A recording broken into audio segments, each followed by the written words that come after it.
하나님은 우리를 쓰실 때 보시는 기준이 있습니다. 세상이 우리를 볼 때, 또 우리가 어디에 취업하거나 어느 기관이나 단체에서 두각을 나타내서 일을 하기 위해서는 소위 스펙이라는 것을 쌓아야 됩니다. 어떤 일을 경험을 했으며 또 어떠한 경험 속에서 업적을 남겼으며 학교는 어디며 출신은 어디며 혈통은 어디며 이것저것 따지는 게 참 많습니다. 그 모든 것들을 갖추고 나서 이제 다른 사람들과 경쟁을 하고 이 경쟁을 이겼을 때 우리는 높은 자리나 어디에 관료나 또 원하는 곳에 갈 수가 있는 것이 오늘날 이 세상의 현실입니다. 근데 하나님은 이 세상의 기준과 다르게 우리를 집중적으로 보시고 선택하시며 쓰시며 하나님의 도구로 삼으시는 기준이 있습니다. 바로 하나님을 사랑하는 사람을 쓰십니다. 또 하나님을 인정하는 사람을 쓰십니다.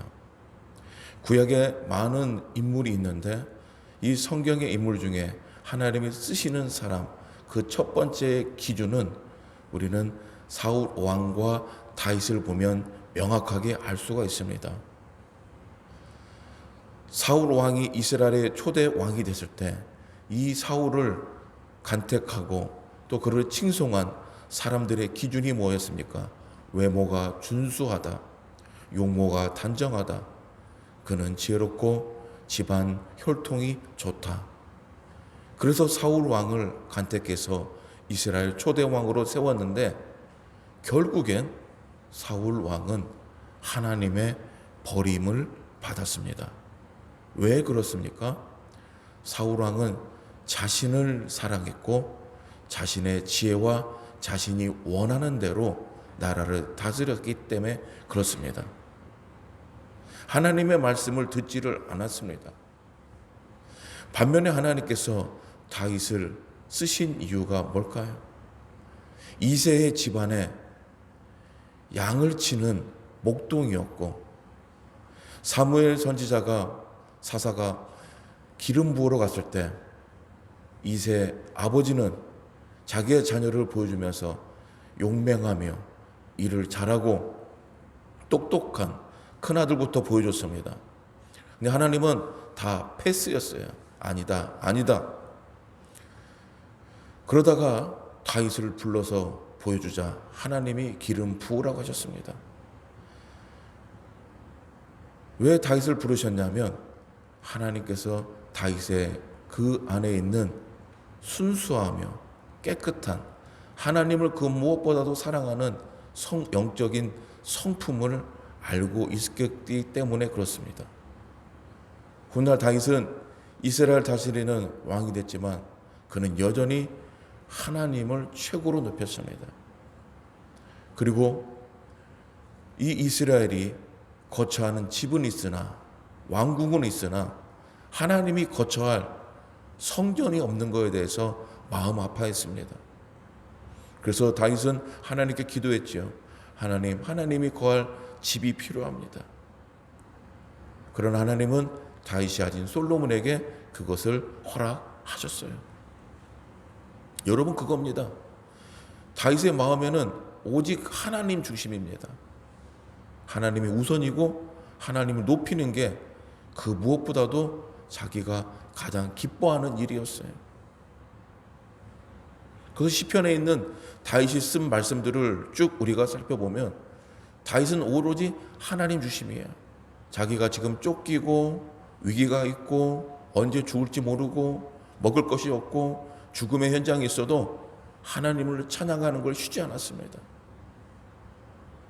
하프를 켜면서 찬양했고 가는 곳곳마다 그곳이 어느 곳이든 항상 예배하기를 힘썼습니다. 여러분 이겁니다. 하나님의 쓰임을 받기를 원합니까? 하나님이 쓰시는 도구가 되기를 원합니까? 하나님의 주목을 받는 사람이 되기를 원합니까? 하나님을 사랑하십시오. 하나님을 높이십시오. 하나님을 인정하십시오. 그럴 때 하나님께서 그 사람을 주목하시고 쓰시는 것입니다. 그래서 세상의 기준으로는 보잘것없고 형편없는 사람일지라도 하나님은 절대 하나님의 눈으로 볼 때는 가장 소중한 사람입니다. 또 그리고 하나님은 버리시는 게 없습니다. 세상에서는 이미 낙인을 찍히고 범죄자가 될지라도 죄인 중에 죄인 개수가 될지라도 하나님은 절대 그 사람을 버리지 않고 고쳐서 쓰십니다. 그리고 하나님의 사람으로 바꾸어 가시는 것입니다. 오늘 말씀에서도 베드로가 놀라운 기적을 일으킵니다. 베드로가 그런 사람이 아니지요. 그는 연약하고 혈기가 많고 분노 조절을 하지 못하고 또 그리고 학문이 없는 범인이라는 말을 들은 사람입니다. 어부이기에 배움이 적고 말이 어눌하고 또 그리고 지식적인 표현을 할지 모르는 그 베드로인데 이 베드로가 예수님을 만나고 훗날 성령을 만남으로 인해서 하나님이 쓰시는 수제자가 된 것입니다. 그리고 오늘 이 다비다라는 여제자를 살린 거예요. 베드로가 살린 게 아닙니다. 베드로를 통해서 하나님이 쓰신 거예요. 우리가 쓰임을 받을 때 어떤 사람은 하나님께 온전히 쓰임 받는 반면에 어떤 사람은 필요할 때만 쓰시는 경우가 있어요. 이왕이면 온전히 쓰임 받는 사람이 되어야 합니다. 하나님이 쓰시기에 기뻐하는 사람이 되어야 합니다. 항상 위급할 때마다 필요할 때마다 찾으시는 사람이 되어야 합니다. 바로 성령과 동행할 때 그런 사람이 될 수가 있습니다. 하나님과 계속 소통하는 사람은 계속 성령의 음성을 듣고 성령의 인도함을 받습니다. 성령의 가이드라인을 갖고 가는 거예요. 이 삶의 지침서, 매뉴얼이 있죠. 모든 일에 매뉴얼이 있어요. 인생의 매뉴얼은 성령이 갖고 있습니다. 그래서 성령과 소통하고 성령의 임재 속에 성령의 이끄심을 받는 사람은 그 인생의 매뉴얼대로 자기의 경험과 지식이 아닌 경험과 지식과 학문은 다 버리고 성령의 인도함을 받아 인생을 살아가는 것입니다. 여러분, 바울이 신약 성경에 70%를 썼잖아요. 거기서 자기 자신을 표현할 때 나는 사도 중에 사도라고 말하면서 또 자기의 현 상황을 고백하는 말씀들이 있어요. 뭐라고 하냐면 내가 배운 모든 학문과 지식은 저 배설물만도 못하다 그래요. 나는 죄인 중에 죄인이고 괴수다. 하나님을 만나면 만날수록 자신이 얼마나 연약한 존재인지, 자신이 얼마나 부족한 존재였는지, 지금까지 내 힘만, 내 권력만, 내가 가지고 있는 물질만 믿고 내 건강만 믿고 살았는데 하나님을 깊이 만나니까 나는 정말 보잘것없는 존재였구나.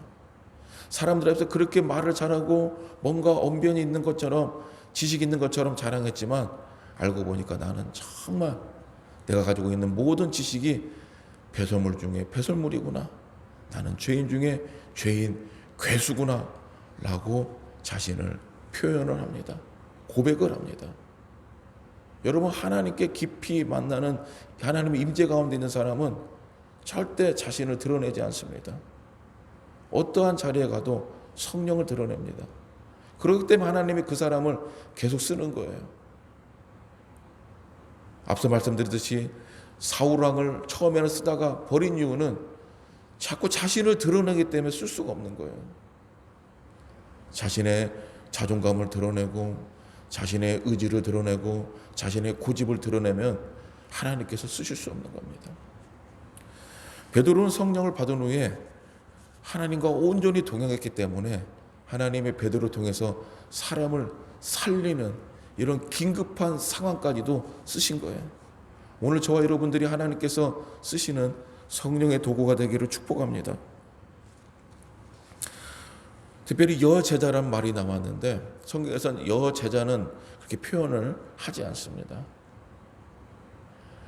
여성에 대한 폄하가 아니라 여성 사역자에 대한 경우가 그렇게 많이 드러나지는 않았어요. 그런데 오늘 이 다비다라는 여제자는 특별히 이 지역에서 하나님의 쓰임을 받은 사람인 것 같아요. 여러분, 사람마다 성령을 만나면 성령의 은사가 있습니다. 보통 성령의 은사라고 하면 어떤 영적인 것을 얘기하는데 영적인 것만 성령의 은사가 아닙니다. 뭐 기도하고 치유하고 귀신을 쫓고 병든 자를 낫게 하고 뭐 그냥 이런 큰 기적도 있지만 우리가 삶에서 육적인 여러 가지 많은 성품적인 것도 성령의 은사가 있습니다.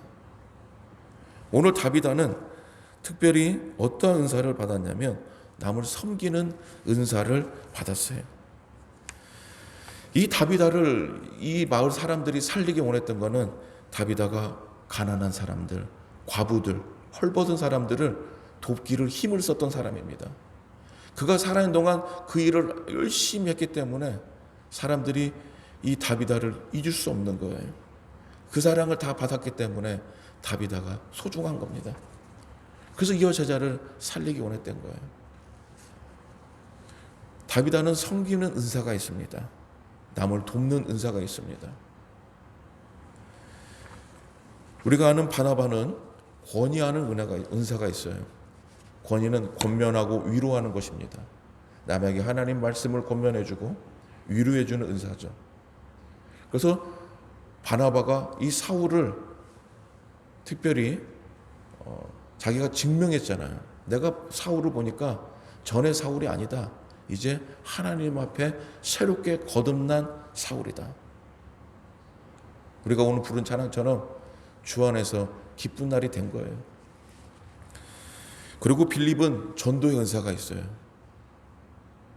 빌립이 전도를 아주 많이 했거든요. 전도하는 데 은사가 있는 거예요. 또 바울은 가르치는 데 은사가 있어요. 바울이 얼마나 가르치는 걸 잘하냐면 하나님이 가지고 있는 그 지식을 성경과 버무려서 말을 해도 같은 말이라도 바울이 전하면 사람들이 금방 변화되고 깨닫게 됩니다. 어떠한 표현이나 어떠한 설명을 쉽게 하는 사람이 있잖아요. 귀에 쏙쏙 들어오게 하는 사람이 있잖아요. 바울이 그랬어요. 그래서 두라노라는 그 지역에서 바울이 3년이 넘은 긴 시간 동안 말씀을 가르쳤던 거예요. 자, 이제 룻다와 욥바, 오늘 말씀해 보니까 그렇게 멀지 않다고 합니다. 성경의 지도를 보니까 대략 한 3시간 정도 걸리는 거리도 있었어요. 그래서 이 정도면 베드로의 소문을 들었을 거예요. 어제 말씀에서 중풍병자를 고치는 그 기적이 있었기 때문에 이 소문을 듣고 빨리 베드로가 이 근처에 있으니까 부르자. 그리고 베드로를 불러서 이제 기도를 받기를 원합니다. 뭔가 하나님이 쓰시는 도구니까 뭔가 능력이 나타나겠다는 기대를 가지고 부른 거예요. 근데 여기서 병들어 죽은 이 다비다를 보통 유대인들은 죽으면 바로 장사를 지내는데 시체를 씻어서 다락에 누워놨다 그랬어요. 이거는 씻어서 누워놓은 거는 다시 살아날 것에 대한 기적을 그들이 기대하고 믿었다는 거예요. 여러분, 믿음은 불가능한 것을 믿는 것이지 가능한 것에 1%의 희망을 가지고 믿는 게 아닙니다. 그거는 믿음이 아니고 그거는 간을 보는 겁니다. 완전한 믿음은 저거는 정말 불가능한데 될 수가 있을까? 라고 하는 것을 믿는 게 믿음인 거예요. 완전히 자신을 내려놓을 때 하나님의 역사가 일어나는 것입니다.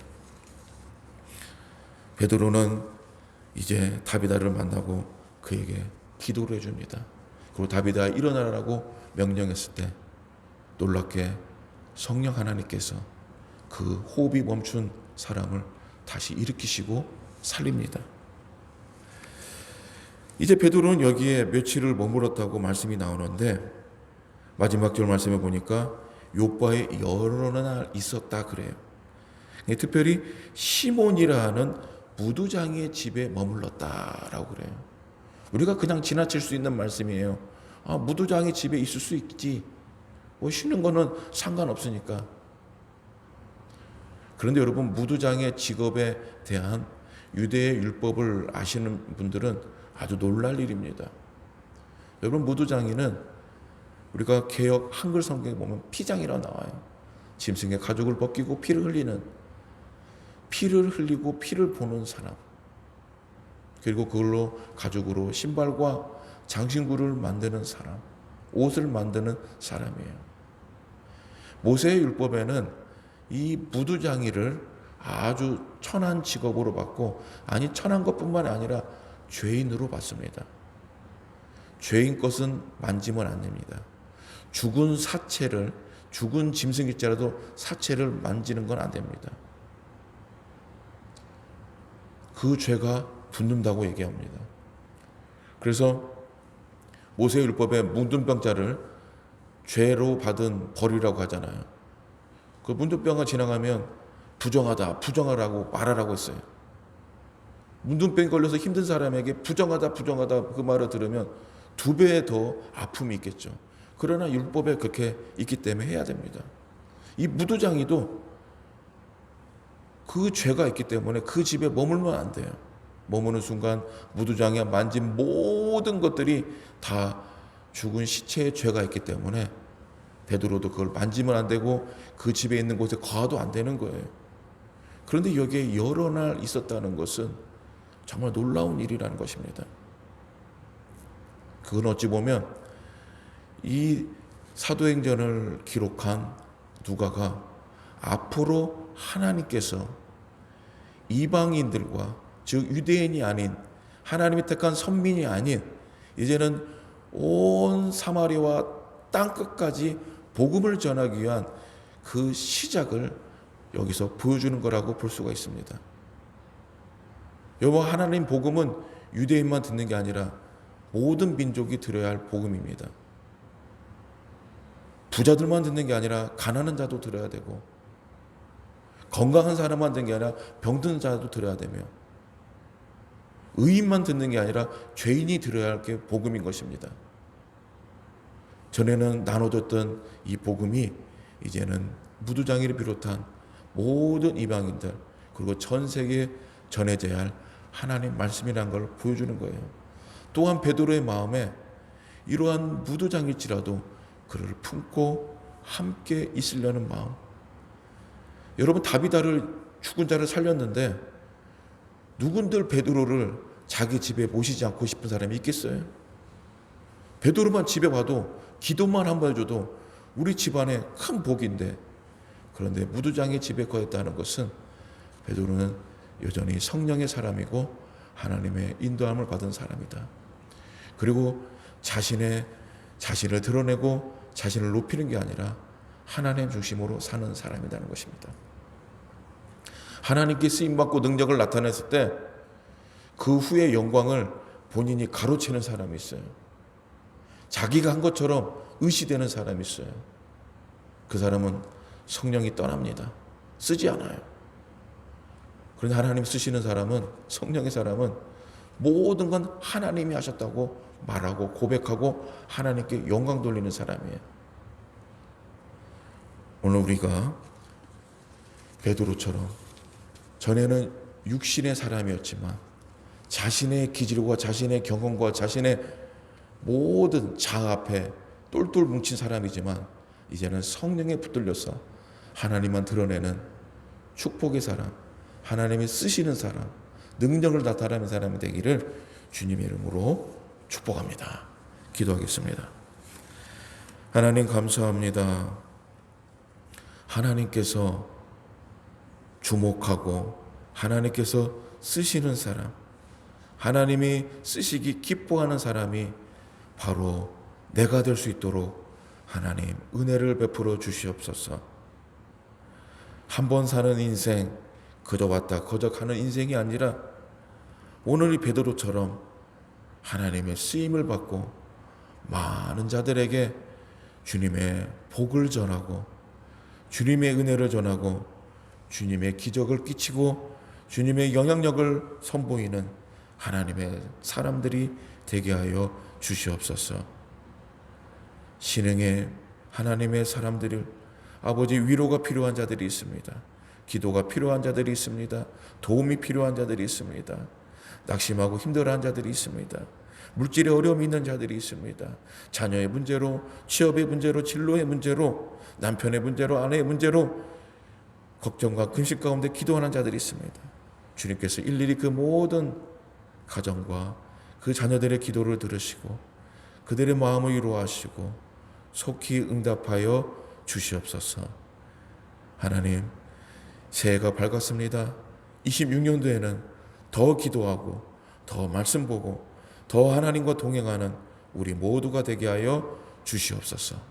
감사하며 예수님의 이름으로 기도하옵나이다. 아멘.